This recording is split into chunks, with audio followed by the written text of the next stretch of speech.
شاعری پایەبەرز مامۆستا خانای قوبادی چەوەش فەرماوە هەرچەند مەواچان فارسی شەکەرەن کوردی جەلای من بەس شیرینتەرن معلومەن جەدۆر دنیای بەڵەندێش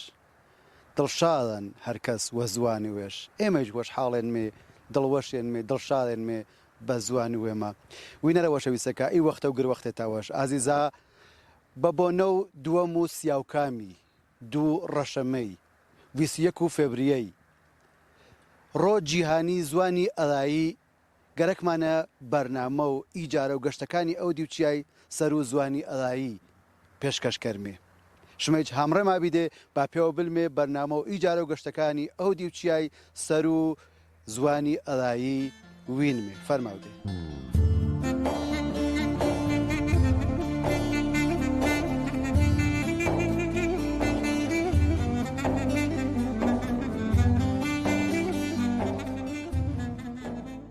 زمانی دایکی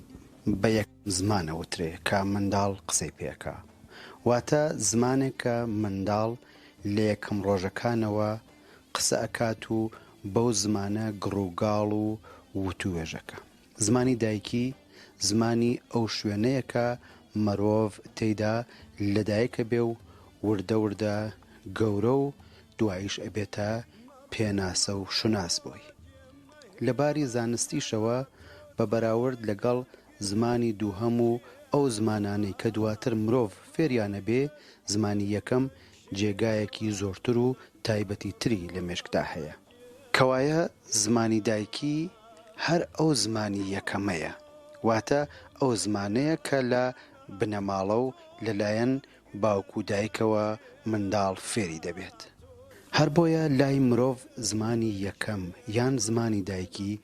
زۆر گرنگە و وەک شوناس و پێناسەوایە لە جیهاندا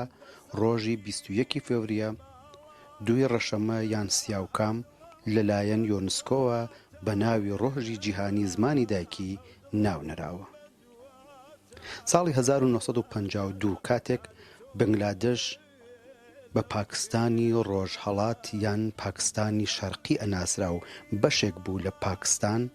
خەڵکەکەی بەتایبەت خوێندکارەکانی ئەو بەشە وەک مافێک داوای ئەوەیانە کرد کە زمانی بنگالی وەک زمانی نەتەوەیی و زمانی دایکی و دووهەم زمان لە پاڵ زمانی ئوردوودا لە پاکستان دانی پێدا بنرێ و بناسرێ خوێندکاران بۆ ئەم مەبەستە ڕێپێوەی ئاشتیانە و هێمنانەیان ڕێکخست کە بەداخەوە پۆلیسی پاکستان هێرشی کردە سەریان و چەند خوێندکارێک گیانیان لەدەستا پاشی سربەخۆیی وڵاتی بنگلادێش ڕێکخراوی یۆنسکۆ لە ڕۆژی 17 نوامبەری ساڵی 1999 بڕیاریدا کە ڕۆژی 21 فێڤریە وەک ڕۆژی جیهانی زمانی دایکی ناوبنرێ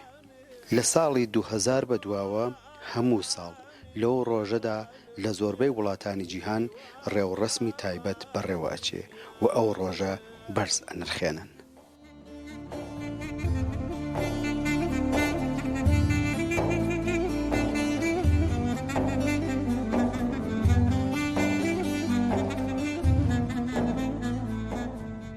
کاگەنۆر زوانی ئەڵایی تا چنە گرنگ و مهمەوە تا چنە شۆ سەرنجەش بە نەدریەوە زمانی دایکی زمانێکە کە هەر تاکێک کە لە دایکە بێ هەر بە ساوایی کەسانی دەور و پشتی ئەی دوێنن ئەی لاوێنن نازیەکێشن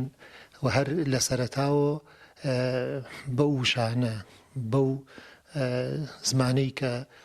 پڕە لە نەرمونیانی پڕ لە خۆشەویستی ئەو منداڵە لەگەڵ دنیای دەرەوەی خۆیدا پەیوەندی ئەگرێ هەر بۆیە هەر لە مناڵیەوە پێی گۆش ئەکرێ کەوایە ئەو مناڵە ڕۆح و زەین و دەرونی لەگەڵ زمانی دایکیە پەروەردای بێ پێگەیە گەشە و نەشەیەەکە بۆیە زمانی دایکی بۆ ئەو مناڵە بە شێوەیەکی زۆر پڕبایەخ لە لای گرنگایەتی هەیە و وەبازانم ئاشناترین شتە لەگەڵ ڕۆح و دڵ و دەرونیدا بە باوەڕی من بێبەشکردنی هەر تاکێک لە زمانی دایکی وەک جەنایەتێکە بۆیە پێویستە هەموو لایەکمان چ باوکو و دایکەکان چ دەسەڵات هاان دەربین بۆ ئەوەی کە زمانی دایکی گەشە و نەشە بکات یا یارمەتی ئەو ئینسانانە بین کە زمانی دایکی خۆیان بپارێزن و هەروەها هەل و دەرفەتێک دروست بکەین کە لە قوتابخانە یا خودت لە زانکۆکاندا ئەو تاکانە بە زمانی دایکی خۆیان بخوێن و دیسان پێ بگەن. زوانی هەورامی جە مەحاڵ و هەورامانیانە پەیمە گرنگی فرە تایبەتەرەژەن تا نسبەت بە هەمساکاتەری ماجە ئەتراف و دەوروبەریمانە زاوڵێ کە وەختاری و کە لەم وڵێشەنە بە دنیامەی ئەوەڵین کارایی و کە کەرۆ بە گۆشدایی بە محیتی جەتراف و وێشەنەوە ئاڵا بە لاونێ و یا تاتە یا عەزا و خانەوادەی وردە وردە قسیشتنی کەرانێ و نهایەتەن جای درێژە و ڕایەنە کە سوکاری تەرمێنە و میدیا و ڕسانە و گرمەیاد لێ ئیفازیە وارە دێبانێەوە کەم زوانی ئەڵایی نیشان و ئیش کەسایەتی ئەمە بەڵام ئی زوانەکە زاوڵە بە مروروانەیە کە سن ساڵش مەسەر فێر بوو فقط زوان نییە یعنی انتقال و فەرهەنگی مەوری و ئەسەن انتقال و کێبیە و هویەتی مەوری و پی کەسیە هەتا مەسەڵەن جە زوان شناسیێنێمە کە هەنما وەختاری ئەڵێوە زاوڵەکەش لاونەوە یعنی علاوە بەرانەکە زوانەکەش فێرکەرە و بەخش و هویەتیش مۆپنە یعنی پارێزنەی زوانیش مۆپنە پارێزنەی لباسی ئەسەن کولەن هویەت و کێبیەش منەبەخشەوە وەختاری وردە زاوڵە گەورەتر بۆ مێسەرتر مقداری وینی مثلا ڕوبە ڕسانەم لە ڕوبە تەلەڤیزیۆن و ڕوبە میدیام لۆ دووچار و بەسڵا دوگانەگیوی بوونەکە ئیزوانەکە پنەش فێربیان ئازوانە نییە کە ئاڵخەریکا چنەش مژنەوە جە میدیا و جە ڕسانەنە یا وەختارێ مقدارە گەورەتر بۆ ملۆ سەر ملۆ فێرگا و مەدرسە بینی چاگەنە دووبارە ئازوانە کە پنەش بنویسە و کتابەتش نەکریان ئازوانە نییە ئی دوگانەگیە واقعا زەربیوی گۆرم بۆ میزان و یادگیری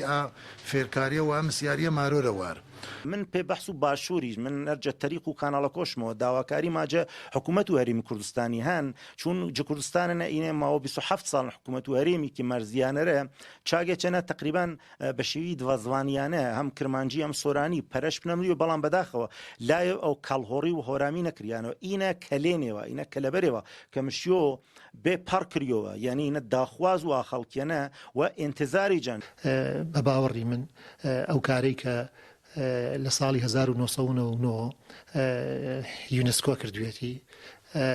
بۆ کە ڕۆژێکیان دیاری کردووە بۆ زمانی دایک کارێکی پڕبایەخە و بە تایبەتی بۆ ئەو زمانانەی کە هەتیون و مەترسی تیاچوونیان هەیە ئەتوانە هەل و دەرفەتێکی لەبار بێت و بۆیە پێویستە هەوڵ بدرێ بە هەر شێوەیەک هەیە زمانی دایکی بپارێزرێت هەروەها پێویستە هەمومان مناڵەکانیشمان فێر بکەین لە زمانی دایکی خۆیان کەڵگوەر بگرن ئیگ لەو بنداشتە فرەفرەهان هەمجە باشوون هەمجە ڕۆژڵاتە منستو حکوومەت و هەرێمی کە ئی زوانە هۆرامیج نەلۆ بێنەنە چون هۆرامی ئەگەر بلۆ بێنەنە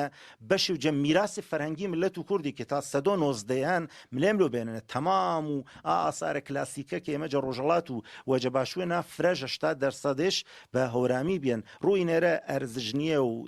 وانیە بە زوانی هەورامی جە باشووری چەنە وەزیفێوە وار پاسە داخوازێوە کە هیوادار کە لایەوەژ نەکریوە.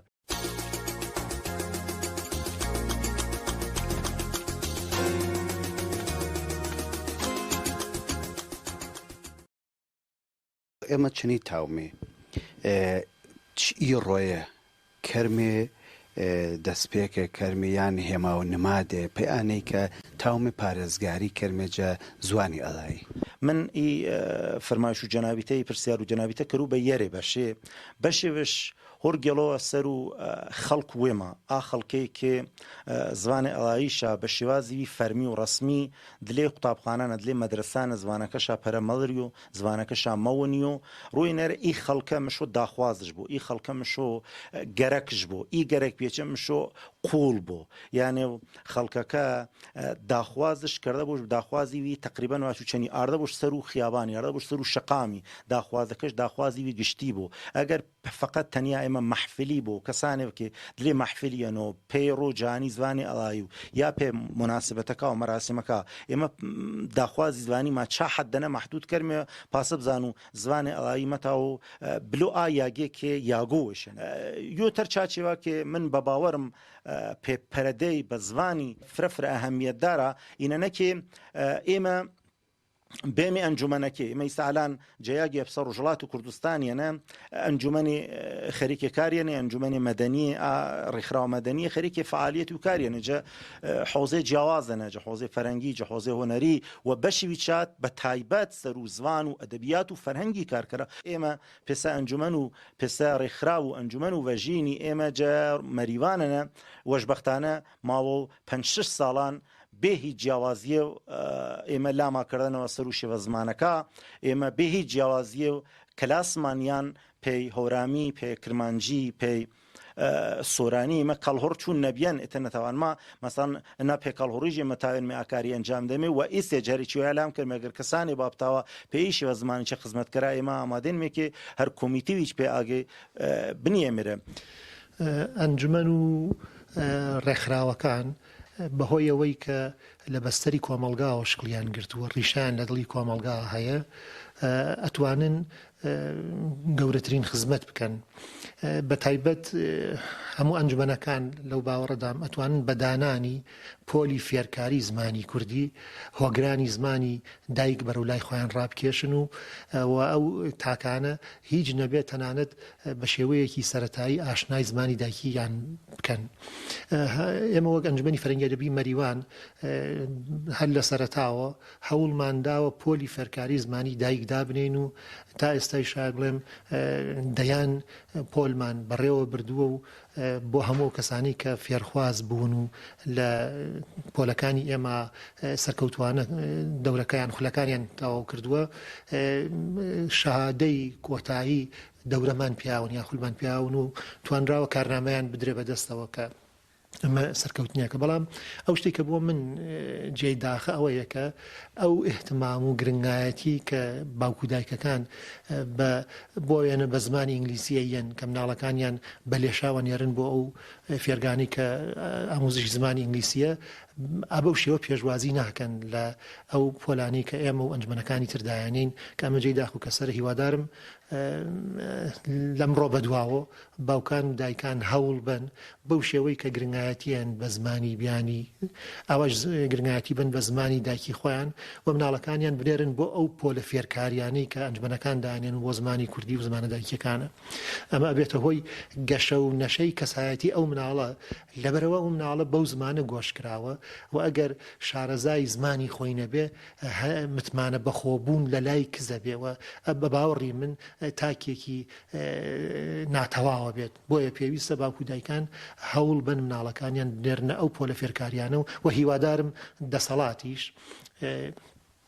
قوتابخانە لە دانشگاکانە هەرچەندی سەر لە زانکۆی کوردستانە ئەو شتە ئەو هەلە هەیە بەڵام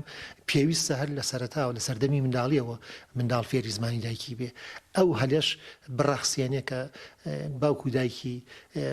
منداڵی کورد منداڵەکەی بنێرێتە فێرگە و لە قوتابخانیشە فێری زمانی دایکی ببێت و لەوێش بە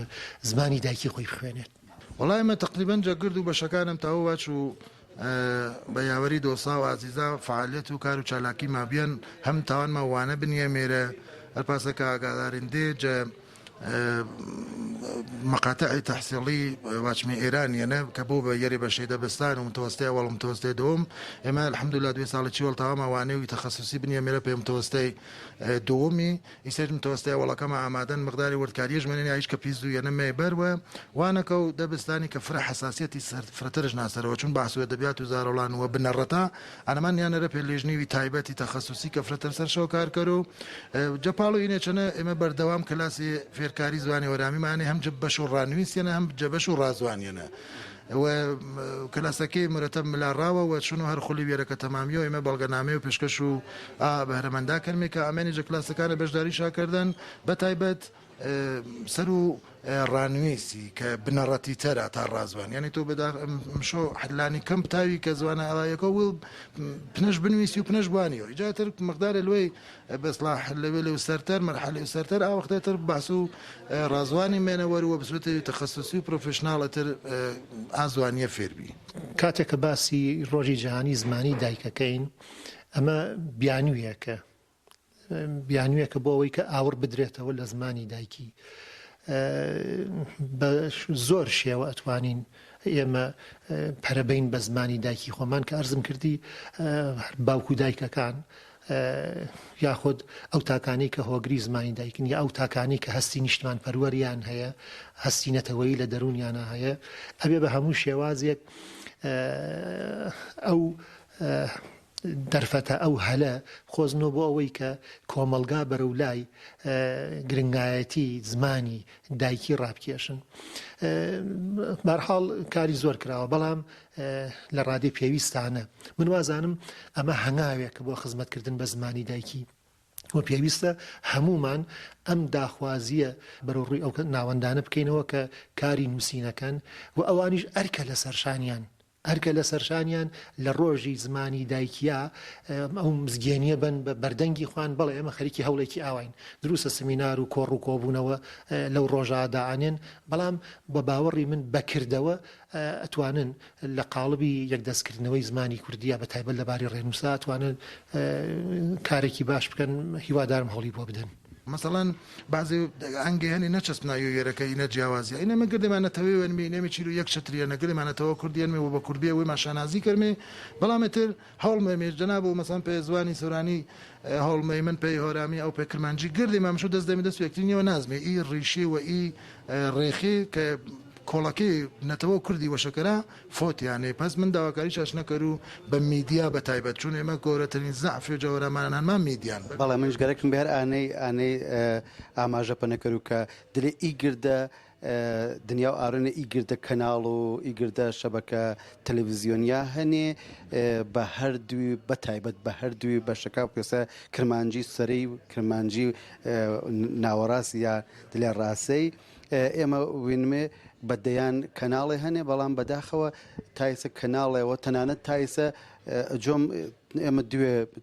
کەناڵێمە هەنێ کە بەرنامەی هەورامیە نیم سەعاتە یا یەک سەعاتەشە هەن کە ئینە فرە کەلێنێک گەورێنە من هەرچی گەوە داوا کرد و کە هیوادارنا ئیجازە بڵا ڕخسەت بڵا کەناڵەوە هەورامی نریۆ پاڵشتیشکەرە تایسە ئەگەرێ وزیێنێرە من نەنەخت ئەگە بەنامەیەش منریۆرە من چنی ڕێزیم پێ پرۆدیۆسرا پێ بەرنامە وەشکەرا ئەتر زمانەوانەیە کە تەرەوەرامانی بە کەشوکۆ و کەمەر و بەسڵاشانە و لەتەرە و گۆرانیە و کەشوکۆ نیشاندەی واقعان یاردان تەورامان کەسایەتی پرۆفشناڵی ژەنێ گەورەی ژەنێ لێنێ لێ وارد و علمی بێنێ لێ بازاری بێنێ بەنامای دروستکردمێ تەخەسوسی سەر و پانێلی تەخەسوسی با سەر و زوانی سەر و هەویەتی بە تایبەت و سەر و گرد و فاکتارە کەم تاوی سەرچاو کارکردمێ ئەتر ئەچا فازیە خارج داوا کرد و جازیزا و جا بەرنامەڕێزا تر چا فازیە خارجی با بلا لێ وارد و فازی و تەریبانێ کەپتامی بەرنامەی ڕێکوپێک و ئانەکە شایەن و ئی خەڵکێ بوو پێشا پێشکەشا کردمێ ئێمە ئیمڕۆ دەیان ڕۆژنامە و گۆڤارمان هەیە دەیان کاناڵی تەلەڤیزیۆنیمان هەیە یاخود زانکۆکانمان کورسی زمانی کوردیان هەیە بەڵام بەداخەوە نەوعێ پاشاگەردانی لە ڕێنووسی کوردیا هەیە ئەگەر تۆ سەرنج بیت هەر ئەو بە شێوەیەکی سەرپێی سەرنجی کاناڵە تەلەڤیزیۆنیەکان بە ئەو پاشاگەردانیە هەیە یەکدەسیە نییە لە ڕێنووسەکانە یا ئەو گۆڤارانەی کە هەیە یا ئەو کتێبانەی کە چاپ ببێت لە هەرموو بەتایبەت باشوور و ڕۆژهەڵاتە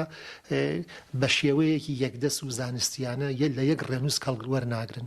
ئێمە توانین ڕۆژی زمانی دایکی بەتایبەت بکەین بە بیانوویەک داوا بکەین لەو ناوەندانە لە هەموو چاپەمەنیەکان لە هەموو گۆڤارەکان یا داواکەین لە ئاکادمی زمان هەوڵ بن یاد خود داوا بکەین لە بەتایبەت ئەمڕۆ لە حکوومەتی هەرێمی کوردستان کە لە باشوور دەسەڵاتی دەدەستایە هەوڵ بدەن بۆ ئەوەی کە ڕێنووسێکی یەکدەست بێتە ئاراوە کە هەمووان لەو ڕێنووسە یەکدەسە کاڵگوەر بگرن واتە مەرجەیەک دیاری بکەن ئەو مەرجە بڕیار با کە ئەمە ڕێنووسێکە و بە شێوەیەکی یەکدەست و بە شێوەیەکی زانستیانە ئەم ڕێنووسە دروست بووەوە هەمووان کەڵکی لێوەربگرین ئانێکی بەنام و تەیفی ڕۆشنبیری ئینە جاریم کوردستانیانە ئێمە وما یەکلایی کەرمێ ئایا هۆرامی کووردا یا کورد نییە ئەگەر هۆرامی کووردا مشو هەر پاسەکێ لاکریانە سەر و کرمانجی سۆرانی لاکرووە سەر و کەڵهۆڕی و هۆرامی چوو من چن نجارە تاکیدم کرد سەر و کەڵۆڕی یاچی بکەسێنێ ئەگەر گەرەکمانە ئێمە نۆعێ هەمگەرایی بە وجود بارمێ یانێ بیرۆکەی نیشتمانی وەشکەرمێ ئێمە مشو لاکەرمێ سەرشا پس ئەگەر ئێمە ملت و کوردیان هۆرامی پسە ملت و کوردی ئەژناسە کردی و مشو لاش کردوون ئەگەر پسە ملت و کوردی ئەژناسە نەکردی و ئەقەلیەتی جیاوازە دێ حداقل مشو پسە ئاشووری و تورکمەنی تەوەجش نەکردی و ئینە دوێ مەسئلەی ئەساسیێنێ ئێمە جە قانون و ئەساسی هەرێمی کوردستانێنە کێ قەرارە بڕیارە کێ موقتەکەژان ولی ئەساسیەکەش بێ بنویسیۆ مشۆ بەجد تەوەجۆ بە کاری فەرەنگی کریۆ بەجد تەوەجۆ بە مەسەلە هۆرامانی و یاگەکاتەری کروشن داخواز و خەڵک و هۆرامانی داخوازی فەرهەنگین و هۆرامی وش بە ملت و کوردی مزانە هۆرامی وش جە چوارچێوە و سازەی کوردیانە تعریف کەرە و ئێمە پێسە خەڵک و هۆرامانی پێسە خەڵک و کەڵهۆڕی داواکاری ئینەیە هەن کە جەمەنتەقۆ وێشەنە تەرەف یانێ هەریۆکی نیشا جەمەنتەقۆ جەناوچۆ وێشەنە زمانشا جە مەدرسەکانە جە قوتابخانەکانە زمانەکە پەرەش بنەدریۆ ئەرزشش پێ بنیوە بوونیۆ جە پاڵ و زمانی هاوبەشیێنە ئینەمر باوەڕمە کەر و دەژایەتی هیچ کەسی شۆنیەوە بۆ وە گرد و هۆرامیەکەش بە چنانە چاقەنەعاتەنە کارم نیا بە کەسانیوی من مەزان و نامەشا بنیوەشش وەلی ئەکسەریەت و خەڵک و هۆرامانی داخواز شائینەنە ئی داخوازە فەرەنگیشان کێ هەورامی جە پاڵ و سۆرانیەنە جە مەنتەقەوەشانە کارش بنەکریۆ بوونیۆش بنەوە جە قوتابخانەکانە ڕێز و حرمەتش پێگیریەوە من زاڵی هۆرامانیش بە زمانی ئەڵای وشا بوانە.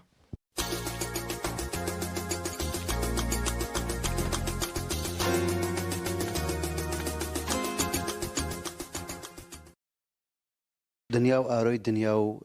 ئینترنەتی و فەزای مەجازی و تۆڕە کۆمەڵایەتیەکانە یانێ جە دوورترین نقطێچنە جە کۆرە دەگایەکایچنە ئێمە ارتباط ئارۆ دنیا بێنە بە دنیایەوە یا دەگایەوە گولانێ وەچکلێ ئینەی چەنی فارمێەوە یان چەنی کەڵکشتنە گێرمێ پەیئانەی کە تاومێ زوانی ئەڵایی پارێزن هەمووان بەهۆی ئەو ئامێرە زیرەکانی کە لە بەردەستمانە هەیە ئەتوانین لە چرکە ساتێکە لەگەڵ هەموو ئەو تاکانی کە لەسەر گۆی زەوی هەن پەیوەندی بگرین ئەمە وەک تاکێک کە ئەمڕۆ لە سەدەی 21 داین ئەتوانێت هەل بێت و دەرفەت بێ بۆ هەموو لایەکمان وە کەڵکی لێ وەربگرین بۆ پەرەدان بەو زمانی دایکی خۆمانە فەزای مەجازی فەیسبوک و ئینستاگرام و تەلەگرام و زۆر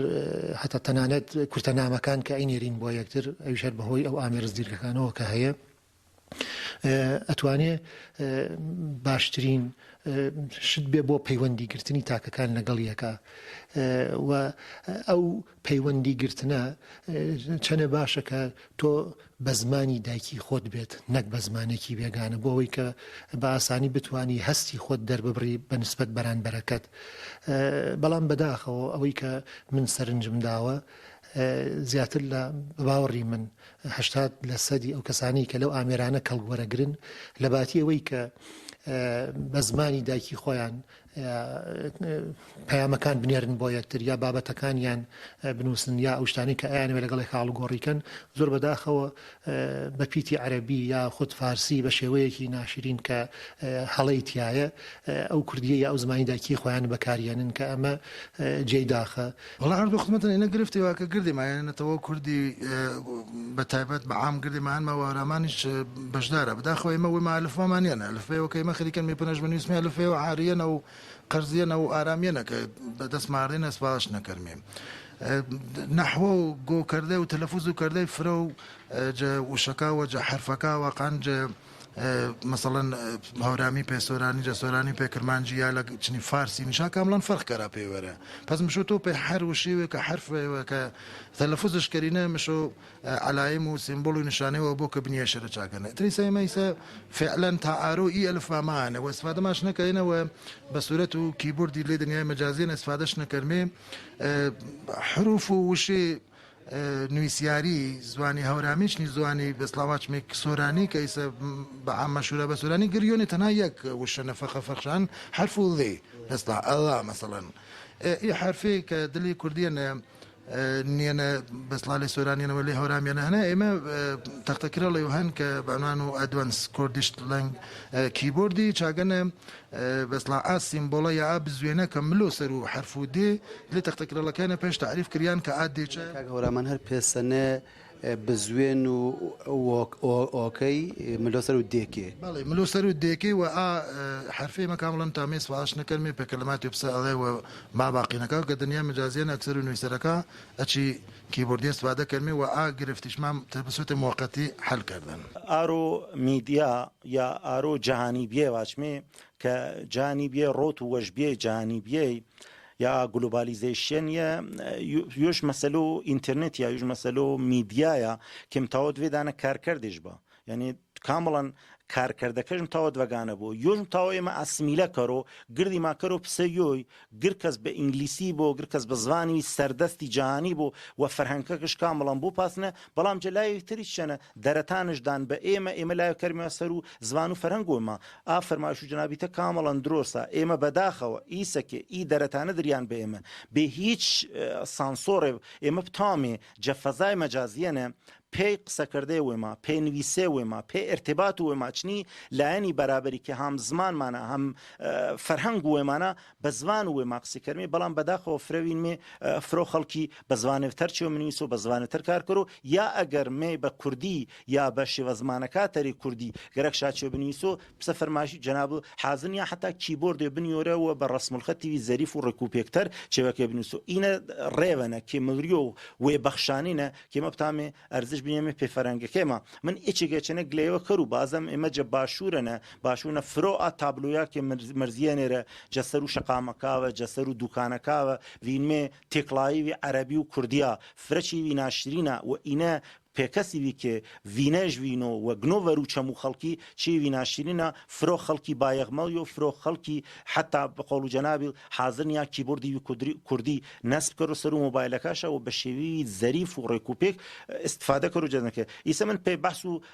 شێوە زمانیشە بەتایبەت ئێمە جەهۆرامیشە ئەمە بەداخەوە ئالانمە بینمێ سەرنەشیویاوی ئینات لێ بەحس و ڕێنویسیەنە ئێمە ئیسە هەر کەس مێ پێوەی چێ منیسۆ ئەواتەوازێنمێ ئی ڕسمولخەتێکی ئیسە بە نام و ڕسمولخەتە ئارامی هان و گردی ما پنجمنیسمێ چه هۆرامی بۆ چه سۆرانی بۆ چه فارسەکی بە چه عەرەبێکی بە بە تەغییراتێک کەڕۆژ دێنە ئێمە ئیسە ئێمە بەعنوان و ملەت و کوردی ئیسە ئامێن مێ استفادە ماکردن چا قسمەتیە کە بەعنوان و ئارەسمول خەتیەنەکی ئەنجامدریۆ یا شواز و نویسێ ئێمە جۆرامیەکیش تەبعیەتێ بکەرمێ بە جۆرێکی ئیسە یاگێ کۆتان گردی ما ئێمە پا حاڵەتە بنویسمێت کە چەنی سۆرانەکێت بنویساش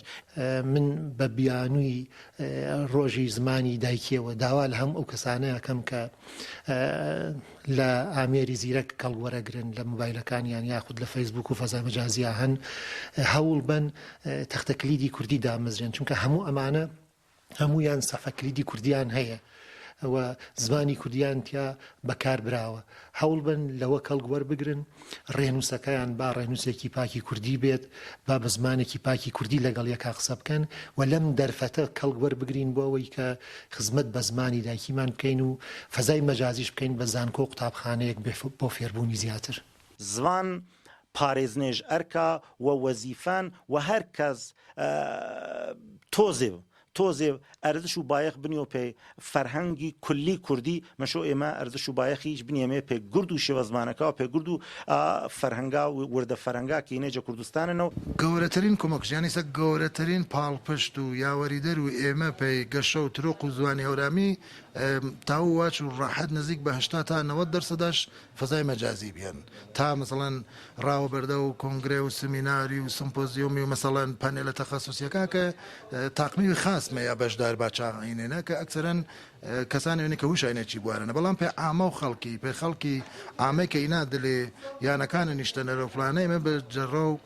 فەزای مەجازیەنە تاوانما مەسەن ئێمە وما پسە و ئەنجومەنی فەرهەنگێ دەبی ڕۆژیاری مەسەڵەن تەمام و تۆڕە کۆمەڵایەتیەکانە حزورمان جە فەیسبووکەنە جە ئینستاگرامەنە و جە تەلەگرامەنە بە تایبەت فرەتەر هەم کەناڵەمانە و ئەم گروپیشمان و چاگەنە فعالیت و چالاکیەکە وماکەبا بەرمێشارڕاوە و نامی خزمەت و خەڵکێن هەر کەس حەزکەروم تاوە بەشداری کەراوە پێجەکای ئێمە فاڵۆ کەرای نامی خزمەتچانە سازمان و ملەلی و یارنەتەوە یەگرتوەکە و هەر پاسە یۆنسکۆ بڕێجارنە هەر ساڵە ماچە بڕێک زوانی یان جە سەعاتن یان جەڕۆنە ئان زوانی فەرامۆشێ با و جەویر کریا و جەبێن ملا زوان و ئێمە نییە چامەتەرسینەکە ئادیچ بە جۆرێ گۆشەگیر یا بە جۆرێ گونەوەروە پەلاماری بەڵێ وڵات زوانی هەورامی ژێژ بەداخەوە کێشە سەر شەوبێت تا چەند ساڵێکی وەڵچا وەڵێ ئامەی ئی فەزای مەجازیە و ئی تۆڕە کۆمەڵایەتیە مەترسیە سەر شەوبێکە ئینا ئاستانەوانێنەکە فۆتیۆ بەڵام وەشبەختانە بە ئیجم و جۆڵە فەزای مەجازیە کە کەوتەرەوە ڕۆڵی گرنگ و واقعەن پیاانە و شیرەژەنانەیە کە نوویسەرەکە و قەڵم بەدەستەکە و چالاکەکە وەرەمانی وەرشاگرد و بە یاوەری ما باقی دۆسەکە تەریجە بەشە سۆرانیەکەنە جە بەشە کرمانجیەکەنە کە من چێگەنە دەزۆی شاچ نەکەر و واقعان یاوەری شادێنمێ پاڵپشتی ما بێنی هەمکاری شاکردن شنیما کە ئێمە بتاومێ بنویسمێ بە تایبەت جە بەش و نەسریەنە نەسری هەورامی هەرپاسەکە جناب وینەرەوە شەویستەکەیت لە عشعان شعر و هەرامانی قدیمە یاوێنە لووتکە یعنی ئیتر بە مەولەوی و بە بێسارانی ئیتر لەژڕەتکەن بەڵام جە نەسرەنە واقعانی مە زعیفێ بیرم یعنی کتابەتی نەسری مایمە واقعان نەبیە بێت تا چەند ساڵێکی وەڵێمە مجموعان شاید باش و 5 جڵدێ کتێبی هەورامیمان نەبێ بێنی کە بە نەسر نووسیە بە ئیسە وەشبەختانە چی 2 ساڵە گذشتنەوە چای واچ و 7 ساڵە گذشتنە چەندین ها جڵدی کتێبێ تەقدیم کردێنی بە کتێبخانە وەرامانی و بە عامە کتێبخانە و کردەواری کە نەسرهای فرقەوی ڕۆمانی داستان کۆتەی حتا کتێبی علمیە بە زمانی هەورامی نووسیێنی کە ئینە وێژ جاگەی شانازیێنە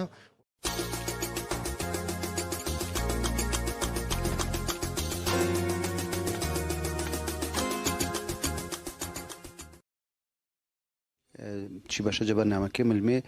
لاو بەڕێز کامل سەفەریان کە چنی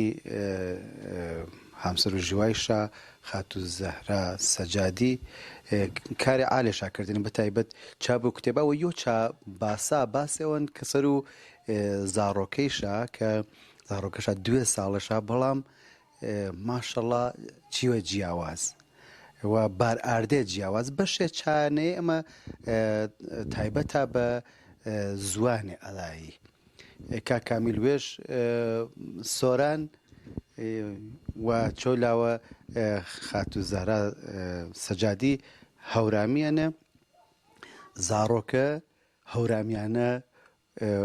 جوانتر و ڕێکوپێکتر قسەی کەر و هەرچەند سۆرانی و فارسیش قسەی کەر و بەڵام باسەکە سەر و هەورامیەکەین وە ئا تەسیراتیان ئان ئا بار ئاردەیە کە ئادیشا بار ئاردەن سەر و زوانی ئەلایی بە تایبەت کتێبێت چاپ و بڵاو کردنەوە کە ئی کتێبە دنیای مێهرات کتێبەکە باسێ تایبەتە سەر و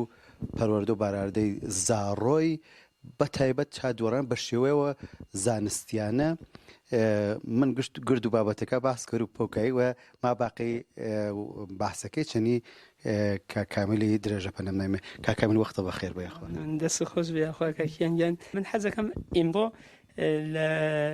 زاویەتەوە لە دیدێتەوە بۆ چونم بێ لە سەرەما ئەویش نۆرۆلۆژی و ئەسەبشناسی و پزیشکیە لەم کتێبا وتمانەکە لە 4 تا 7 مانگەیەوە مەغز زۆرترین سلول و نۆرۆنە عەسەبی هاتیە ئەمانە دلیلی هەست ئەو نەتیادات سلول لە مانگە 4 تا 7 تەولید دەوێ و هەر لەو زمانە ئەتوانێت دایک و باو قسەی بۆ کات چون تراکۆمە نۆرۆنی ئەو نە زۆرە مەراکزێک کەلامیان یشتا متوەلی نەبووە مناڵ مەراکزێک زوانی ئەلایی هەرجە زارۆ هیچ تاینا لەمەوە ئەدەشنە جە 4 تا 7 مانگەی شۆ چاوەختۆتر تۆ سەر و مۆزوە کارکردی لەو زمانە ئەشی حتمما داستانی بۆ بگریت قسەی بۆ بکەیت حت ئەگەر کەنیشک بێ کە کەنیشک زووتر زوان باز دەکات نسبەت بە کۆڕ دلیلی شیوەسە کە مەغزێک کەنیشک هەم تراکۆمە نۆرۆنی زۆرە هەمەیشەکە ناو مەغزێک کەنیشکە مەراکزێک کەلامی هەم لە نیمکرێ ڕاست ئاس هەم لە چەپ ئاس وەلە لە هین پیاوە هین مناڵ چکۆلە هین کوڕە مەراکز کەلامی لە یەک نیمکرا هەست ئەگەر لە دواییە یا هەر لەو زمانە پیاوێک یا مناڵێک نیمکرەی چەپی لە دەست بە ناتوانێت قسەکە ولی ئەگەر خانمێک کەنیشکێک لە دەستی بە ئەتوانێت قسە بیەکە پس زۆرتر ئەگەر کەنیش بێشە زۆرتر قسەکەی لەگەڵیە ئەم حەجمێ نۆرۆن ئەو تراکۆمە نۆرۆنیە ئەو شەبەکەی سیناپسی ئەو نەزۆرە لە مەغزا لە دوان جنینیە کە ئەگەر قسە نەکەیت لەدەسەچێت یعنی لە مانگ هەشتەوە فەرایندێک کەس بناو پرۆسەیە کەس بناو فەرایندە نۆرۆن زەدایی ئیتر لە مەغزات شروع پێکات قسەی لێ نەکەیت مواجهە لەگەڵ تاخیر لەگەڵ کەلامە یعنی دێ دەست پێەکە مەسەڵەن ئینشتین نمونەی وازای هەسی ئینشتین تا 3 ساڵەی قسەی نەکرد ولی وەختی قسەی کرد خب ئەلبەتە هەر چەند کە قسە نەکردن و قسەکردن ڕابتی بە هوش و نییە هوش مناڵ نییە ولی ئەبینیت تاخیر لە کەلام بەعضی خانوادە نیگەران نەکات دایک لەگەڵ مناڵە بە شێوەیەکی ساختاری شمۆدە ڕەوان قسەکات کتێبێکە زەناو ئوسول و کارکرد مەغز در کودەکان جان مەدینە نووسێسی بیۆلۆژیستە مولکولی مەغزە جان مەدینە گەودەست لە حیتێ نۆرۆلۆژیە ئێژێت ئەشێت 2100 کەلیمە لە ساعتە قسەکەی لەگەڵ مناڵە لە دەورانە جەنینیە با تا 18 مانگەی زوان دایکی باشتر تەسبیت بێ لە ئەم مناڵە جالبترین چت ئەویش ئەوەسەکە لەم دەورانە غێر ئەس قسەکردن موسیقیش تەسیری هەست لەسەر مەغزە مناڵ لەسەر هەستەهای شنەوایی تەسیەکەشی بەو شێوەسەکەم باعثێ ئەگەر موسیقی بە زوان دایکی بگری تەسبیتێ زوان ئایی یا قەڵۆدامی دایکی زگمایی خۆی حتا لە موسیقیان نیشاندا موسیقی ئەو زوانە غێر زەوەکە لە ناوسک دایکە هینەوێت حرەکەتێک ئەنجامە مناڵەکە ولی منجەڵەوێ بەویشەکە زوان دایکیش تەسی دابنێ لەسەری و حتا جالب وەسەکە تاقیقات سابتی کردیەکەم مناڵێک نۆمانگە کامڵەن ئامادەگی هەیە مناڵێک نۆمانگە و دەمانگە ئامادی هەیە بۆ تەفەکر وەختێ متەوەلد بوو ئامادەگی هەیە بۆ تەفەکر و قسەکردن لەسەر زوان دایکی حتا لە نۆمانگەیە ممکنە بازێ کەس زووتر لەویشە قسەکات ولی تا 18 مانگەی مناڵ 30 کەلیمە تا 50 کەلیمە میانگینی متەوەسی مناڵ قسەکە بە زوان دایکی ولی مناڵ میهراد لەم سنە 140 تا 150 کەلیمە قسە ئەکرد بهترین سن بۆ زواندوم حدوداً 36 مانگەی بەدواییە ئەگەر تا وەختیشە کارکەی لەگەڵیا باز اختلال ناوێ تێکچوون ئەو زوانان ناوێ دلیل علمیەکەی وەسەکە بۆچی باز اختلال نایە چون جێگەی زوان دایکی لەناو مەغزە و جێگەی زوانە دوم لە دوو قشت متفاوتە لە مەغزە شکڵەکرێ وان نییە کە بێژیت ئەم لۆغەتە ئەچێت ئەوە بەسەر لۆغەتە تا لۆغەتەکە فەراموشەیە ئەفراد زۆرمان هەست حتا ئەبینیت ئێژێ ئەگەر زوانە ئەوەڵ ڕاحەت فێربووی زوانە دوم زوانە سێم چوارم بە مەراتب سادەترە کەم کەس ڕێکەوێت لە وڵاتی ئێرانە لەم شایەت بارودۆخ کتێ و ئەم جۆرشتانە 800 جڵد فقط کتێ و کتێبخانەمان بۆ خوێندێسەوە خۆشمان 300 جڵد تژمان خوێنسەوە زۆرە بۆ 1200 جڵدێکە چێ بۆ مناڵە 2 ساڵە بیخەنیتەوە و بازی وەختیش من خۆم من یەکەم ێژم مەسەڵەن جمڵەیەکە خوێنمە لە مەتنێکە دوای ێژم